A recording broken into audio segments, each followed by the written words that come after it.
Muy buenas noches. Esta es una entrevista pregrabada para Señal de la Mañana. Estamos con el epidemiólogo y también experto en salud, Carlos Álvarez. Doctor, gracias por el tiempo. Y tenemos hoy el último informe, el más reciente del Instituto Nacional de Salud, que confirma 938 casos detectados de viruela símica. Si, digamos, contando, pues son 16, ya presencian 16 departamentos. ¿Qué analiza de ese panorama general, de esas cifras, ya casi 1000 casos en Colombia? Pues básicamente nos estaba mostrando cómo este virus pues está llegando para quedarse desafortunadamente. Son virus en los cuales tenemos algunas connotaciones que van a ser difícil la contención. Claramente hay que seguir trabajando en la contención, que no es otra cosa que tratar de detectar los casos y poder hacer cercos epidemiológicos, es decir, que una persona pueda contar con quién ha estado en los últimos días y se haga una cuarentena adecuada para todas las personas con las que ha tenido algún contacto estrecho. Sin embargo, esto no siempre es tan fácil, ¿no? Y eso hace que probablemente pasemos a una fase siguiente, que es la fase comunitaria, en el cual ya no solamente significa que está circulando a partir de casos del exterior o personas que se han contagiado por fuera o que han tenido contactos con alguien que ha estado fuera del país, sino probablemente empieza a haber circulación entre las diferentes ciudades del país, y eso es lo que llamamos circulación comunitaria. Ahora bien, esto es parte de lo que ocurre con las epidemias, hay que tenerlo presente, no es algo para sorprendernos y tampoco para bajar la guardia, para tomar una posición conformista, sino hay que seguir trabajando fuertemente para lograr evitar que esta diseminación pues sea mayor y que pase a los diferentes grupos poblacionales. Porque hasta este momento seguimos viendo una epidemia concentrada en un grupo poblacional, especialmente población masculina, pero desafortunadamente este viruela símica, que ya la conocemos desde hace más de 50 años afectando al ser humano, sabemos que puede contagiar a hombres, mujeres, y no solamente adultos, sino también niños. Doctor, para el caso de Colombia, esperaban que, digamos, esa relación entre paso de semanas y aumento así de casos, y pues hasta ahora me dice que en el caso de nuestro país solamente hombres, ¿cierto? La mayoría, y lo que tengo hasta ahora son personas de población masculina, y sí es esperable que esta evolución esté pasando como estamos viendo en otros países.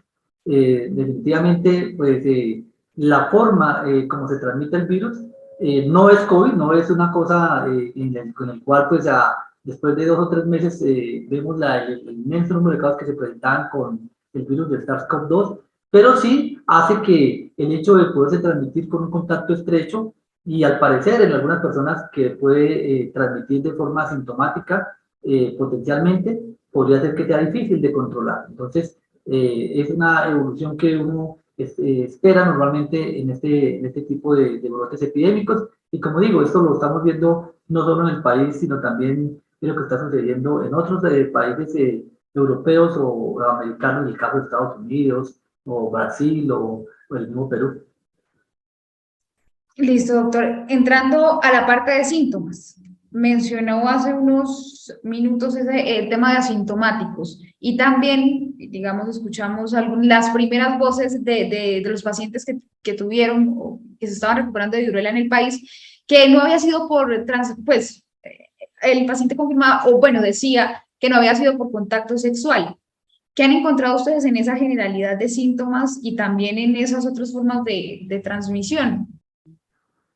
Sí, lo que hemos encontrado y está reportado en la Organización Mundial de la Salud con más de 50.000 pacientes, que definitivamente pues un virus, los primeros síntomas son muy inespecíficos.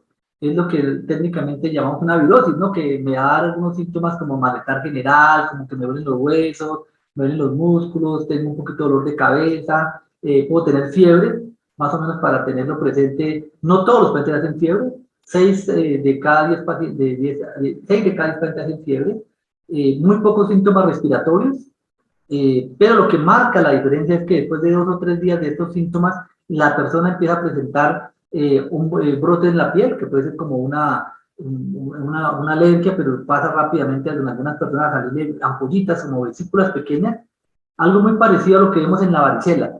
pero quiero hacer énfasis en que esto no es varicela, son dos virus diferentes, pero las manifestaciones en las vesiculitas son como las de la varicela, son como ampollitas que rápidamente evolucionan y cambian de tamaño y pueden estar en cualquier parte del cuerpo, que es otro mito que se está generando, que es solamente en los genitales. No, no es cierto, pueden aparecer en varias partes del cuerpo, en los brazos, en las piernas, en la cara, en el abdomen, en el tórax, y estas lesiones, algunas de ellas se van llenando de pus, lo que llamamos técnicamente una pústula, que es como una bolita con pus, y luego vas a una fase de costra, en el cual esa ampollita con pus se va secando hasta finalmente terminar en una cicatriz y decae. Es importante que las personas que están en esas fases de la pollita, desde que, o mejor, desde que empiezan a presentar síntomas hasta que empieza la ampolla, hasta que se cicatriza, es decir, que se cae la costra, puede transmitir el virus. Es decir, en esa fase es la fase de transmisión. Esto más o menos dura 2 a 3 semanas, más 3 que 2. Y por esto las personas que tienen sospechas de viruela símica deben aislarse. Claramente, porque si no, el contacto estrecho con otras personas, y tú lo decías muy bien, esto no es una enfermedad de transmisión sexual, es la transmisión de contacto estrecho. Puede ser contacto estrecho de piel íntima, de contacto íntimo, y puede tener, incluso las relaciones sexuales pueden facilitar la transmisión. Pero convivir con una persona o estar cerca de otra persona a menos de 1 metro de distancia por más de 15 minutos podría potencialmente transmitirlo. Eso es importante. No se transmite por el aire, principalmente no es el tema que nos debe preocupar por la naturaleza del virus, pero sí cuando una persona está cerca a otra persona, hablando cara a cara, podría caerle gotitas que lo puede transmitir. Entonces es importante que tengamos en cuenta que esta es una infección por un virus que se transmite por contacto estrecho y potencialmente también, como ya lo sabemos, por contacto íntimo. Eso es una de las maneras, pero no la única, de transmisión. Doctor, está, bueno, creo que la parte de síntomas la tenemos. Había también otra parte y es esa atención a los pacientes. Tal vez bueno, veníamos de una pandemia, todo lo que se pueda causar, pero también cómo, qué decirles, por ejemplo, a las personas que van siendo contacto, a las que se les va detectando viruela símica, y también qué decirles a su círculo, a sus familias que pues conocen del caso de una persona que tenga la enfermedad. Yo creo que la primera cosa es que todos podemos ser susceptibles, es decir, aquellas personas que posiblemente tienen o nacieron después de 1980 principalmente no tienen protección. Digo esto porque es posible que las personas que hayan nacido antes se hayan vacunado contra la viruela humana y potencialmente la viruela humana hace una protección cruzada contra la viruela símica. Se cree que hasta un 85%. Los demás personas son susceptibles y eso hace que, como ya dije, es una infección que puede afectar a niños, adultos, mujeres, hombres, y no hay que estigmatizar, porque lo peor que hemos visto en de las infecciones es cuando empezamos a estigmatizar. Ya lo hemos visto con otras infecciones desde hace muchos años, incluso con el mismo VIH, pero más cercano con el virus de COVID-19, el SARS-CoV-2. Veíamos cómo a las personas que tenían COVID-19, incluso trabajadores de la salud, los estigmatizaban hace 2 o 3 años, por el mismo temor. Esto es lo que no puede pasar y no tenemos ya que haber aprendido, por lo menos de lo que pasó con COVID-19. El hecho de que una persona se contagie no significa que lo tenemos que estigmatizar, sino que tenemos que justamente tomar las medidas de precaución. Si yo tengo la viruela símica, tomar las medidas de precaución, llamar a mi EPS para que me oriente cómo tomarme las muestras y confirmar el diagnóstico. No ir a urgencias, porque justamente en urgencias podría transmitirlo a otras personas. Entonces, salvo que tenga un signo de alarma importante. Yo creo que es importante que lo recordemos. También cuando las personas se les hace el diagnóstico, tener presente que la respuesta de la prueba diagnóstica, mejor, cuando se le toma la muestra, no es inmediata. Es una prueba que se hace en varios laboratorios en Colombia, pero todavía no es una prueba comercial, ni es una prueba que se puede hacer fácilmente. No es un parcial de orina, no es un cuadro hemático, sino que requiere unos tiempos y también hay que tener la paciencia para esperar entre 5 a 7 días, que son los tiempos que se está demorando en este momento el sistema de salud. Mientras tanto, lo importante es tener en cuenta que afortunadamente esta enfermedad está siendo muy poco letal. Es decir, ha causado muy pocos muertos Hasta el día de hoy, por ejemplo, de más de 50.000 casos reportados, solamente se han informado de 18 personas que han fallecido y algunas con condiciones clínicas que aumentan la posibilidad de complicación. Eso hace que lo que tenemos que tener en cuenta es estar en casa, manejar los síntomas, que normalmente son síntomas generales, lo podemos manejar con algunos analgésicos y de acuerdo a lo que nos dice, nos orienta el médico que nos atiende, y tener en cuenta que en Colombia cualquier persona puede ser atendida y debe ser atendida para la viruela símica sin ningún tipo de estigmatización. Entonces, es importante que nadie está exento de poderse contagiar y la persona contagiada lo que hemos es apoyarlo, no estigmatizarlo. Doctor, y ya cerrando dos para cerrar una de esas, en el tema de en la casa, por ejemplo, cuando explicaban en algún momento, por ejemplo, tener medidas como de desinfección, por ejemplo, si viven varias personas en la casa, si digamos, los pacientes no requieren en la mayoría de casos, por ejemplo, no sé cuántos en Colombia, si tenemos ese reporte de cuántos han necesitado, por ejemplo, hospitalización, pero si la mayoría se están recuperando en casa, ¿cómo poder adaptarse para que se puedan recuperar mejor? Bueno, lo importante que cuando una persona está en su casa, porque la mayoría de las personas efectivamente están siendo atendidas en casa, deben hacer la cuarentena en casa, pues si hay las condiciones adecuadas de poder estar en una habitación individual, con baño individual, pues ese es el mundo ideal, ¿cierto? Y ojalá que haya una buena ventilación. Pero muchas veces nuestros hogares no tienen esas condiciones y puede ser que en este momento la persona tenga que compartir algunos espacios de la casa, como el baño, por ejemplo.